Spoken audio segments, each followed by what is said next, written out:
Hey guys, how's it going? We're out in the greenhouse this morning getting ready to start some seeds using the winter sowing method, which is something I tried out for the very first time last year. And I feel like based on my experience last year that I can change some things to maybe do it a little bit better. So I just want to give you my thoughts on my experience last year, as well as show you the things I'm going to change, and then also talk about the things that I liked about it. It is raining though here. Let me show you what it looks like outside. It's kind of died down maybe a little bit. But for us in Eastern Oregon, any rain is awesome. Yeah, we're kind of down to a sprinkle at this point, but it's kind of dark. It's not super cold. It just feels really good to be out here. I love it. So winter sowing is essentially just starting our seeds outside really early and kind of letting them wake up almost naturally. We are providing a little bit of protection in that they each get their own individual little greenhouse, but the things I really like about winter sowing and the things I think make it really good for a lot of people is that, one, it doesn't take up any space inside. Two, it doesn't require any special equipment. You don't have to make any investment in any grow lights, seedling heat mats, shelving, any of that stuff. Any of the seed trays, you don't need it. I mean, we are starting these seeds in recycled water jugs. You can use milk jugs, orange juice containers, whatever allows light to penetrate. And also it creates really strong seedlings. I did notice that about last year. That's one of the benefits. Because they are put through more adversity, they have to go through more cold, they have to go through more inclement weather, they're just going to be stronger for it. And the rain does sound like it's starting to pick up a little bit, so if you can hear it and it's really loud, I'm sorry. But the last thing is that it's really low maintenance. So we pre-moisten our soil, plant our seeds, water them in, and essentially you can set them outside, and because we allow the lid to stay off, they can catch any snow or rain or moisture from nature, and it eliminates the need for you to have to constantly monitor them for water.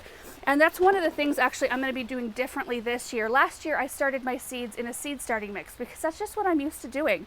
That's what I use inside to start my seeds, and it's a loftier soil blend that makes it really easy for the plant's roots to establish.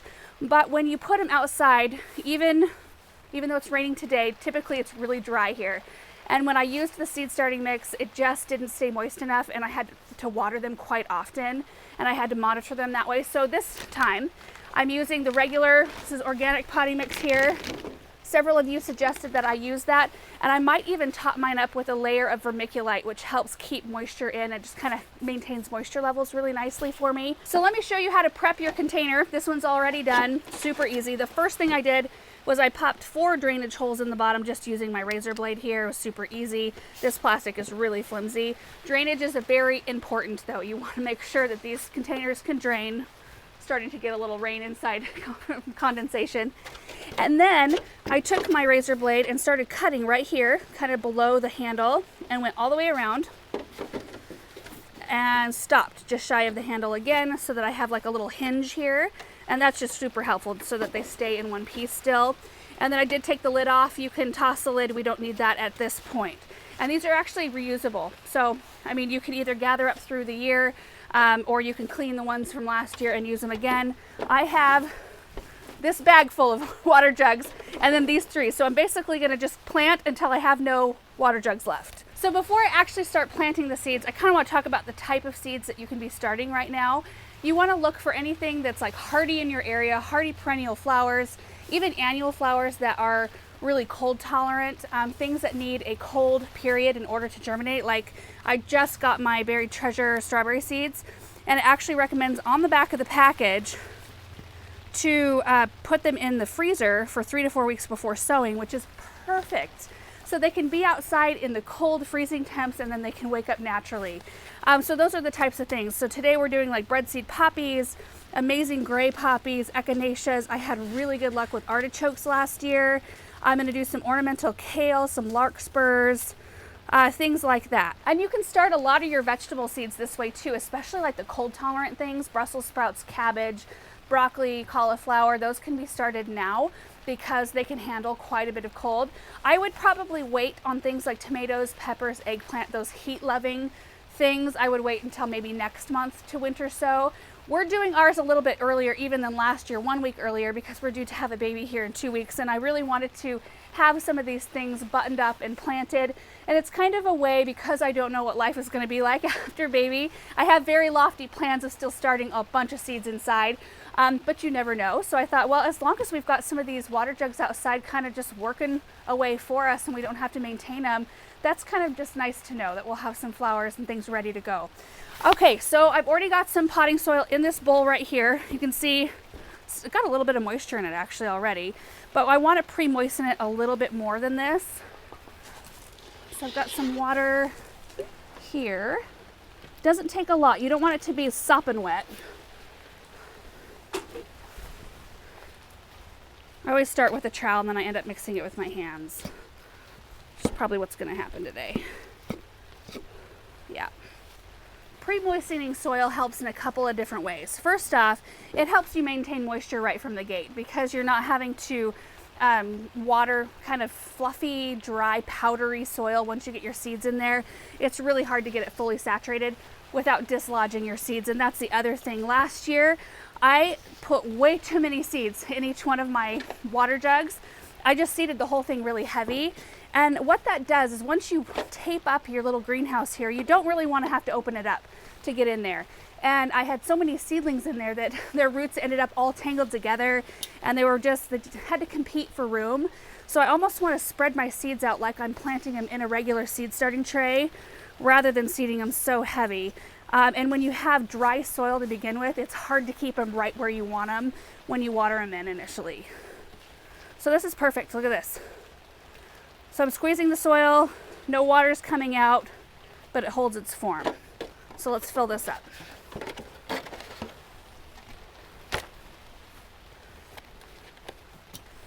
You know, the other thing that winter sowing, this kind of reminds me, because see how big the reservoir is?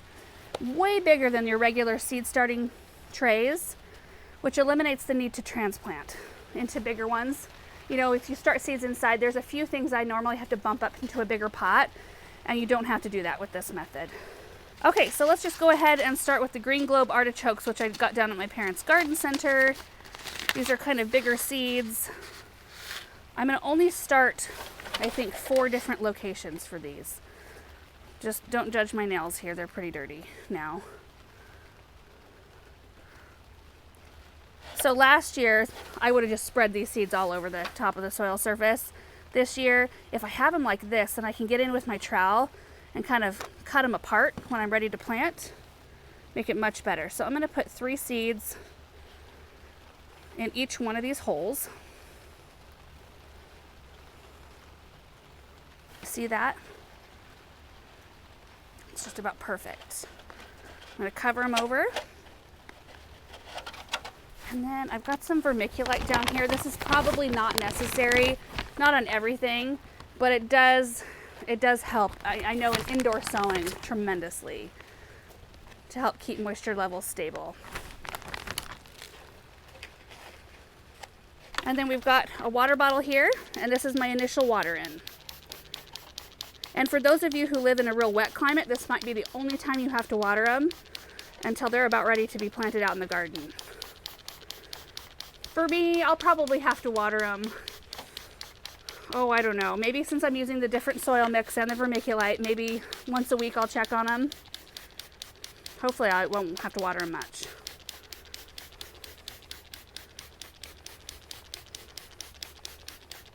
Where did we get this? Is this a Crescent Garden? Yeah. Yeah, I used this in a recent herb seed starting video, this water bottle right here. And a lot of you guys wanted to know where I got it, and it's from Crescent Garden. Try to find the link maybe and put it down below. They sent it like 3 years ago. I know, it's the first time I ever used it.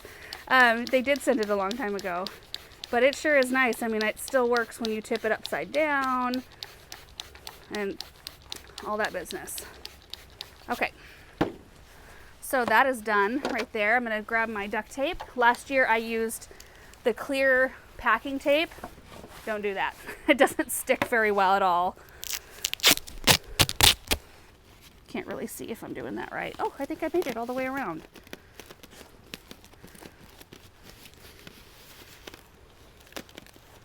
Oh, nice. Yeah, with the clear tape, I had to go around like 3 times so it could stick to itself rather than trying to make it stick to the water jug. Of course, it would help if it wasn't so damp out here. Now you need to label. So last year I put the labels in permanent marker on the water jug up here, which I'm going to do still today, but I'm also going to write it on the duct tape as well because I think it holds better. I heard that from a lot of you guys.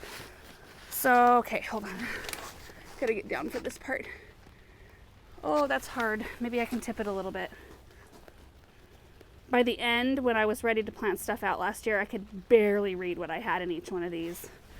Ideally, you would be maybe I'll put a stake inside the rest of them too, just so I've got extra identification.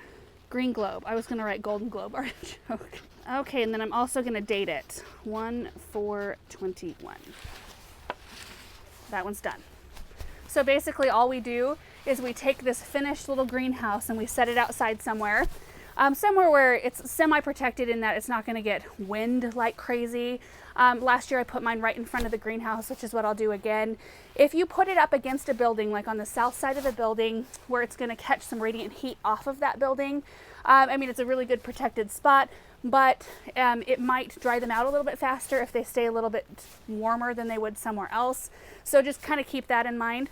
But anyway, that's basically all I'm going to do for the rest of these seeds right here. I don't know if I've got enough jugs to plant all of these things or not, but we'll see how far we can get.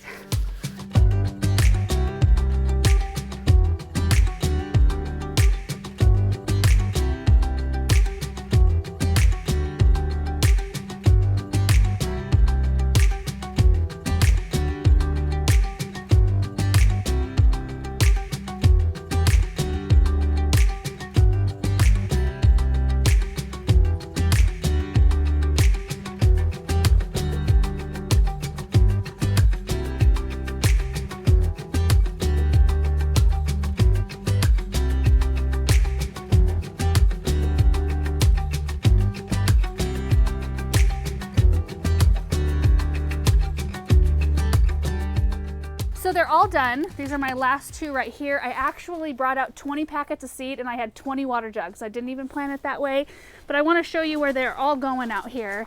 They're just right outside the greenhouse door. It's kind of lined up along with all of our pots full of bulbs. The more the merrier out here. Oh, I love it. And you can see that it does create quite a mess. Of course, you probably don't have to make this big of a mess, but I wanted to do it out here in the greenhouse as opposed to in the studio because of the nature of the project. So at this point, since they're all watered in, it is raining outside and they do have drain holes, they should be fine for a long time. If we have an extended dry period, I will have to go ahead and check on them and I may need to water them supplementally. Is that a word? Supplementally. So keep that in mind, and it's all dependent on your climate. So to me, there are a couple of drawbacks when it comes to winter sowing, which they may not be drawbacks to you, because I think it depends on everybody's growing situation. But the first one is it's not super efficient in terms of maximum production. If you have seed trays that are specifically made to start seedlings and grow lights and shelving and all of that already, you can produce a ton in a small amount of space, which that may not be the case for you. You may have a small space where you just want a handful of plants, or you may just be getting started with seed starting and you just want to try something out. This is a really good way to just experiment a little bit. So, you know, everybody's situation is different there. The second thing is, and which this really probably doesn't matter to most people, it kind of matters to me a little bit, but aesthetically it's not nice to look at. To see a big grouping of water jugs, plastic jugs sitting on the ground somewhere out in my garden, like, it's not the best look. So if you can tuck it away or hide it away somewhere, which I may do, I may move them back behind the greenhouse so we don't see them.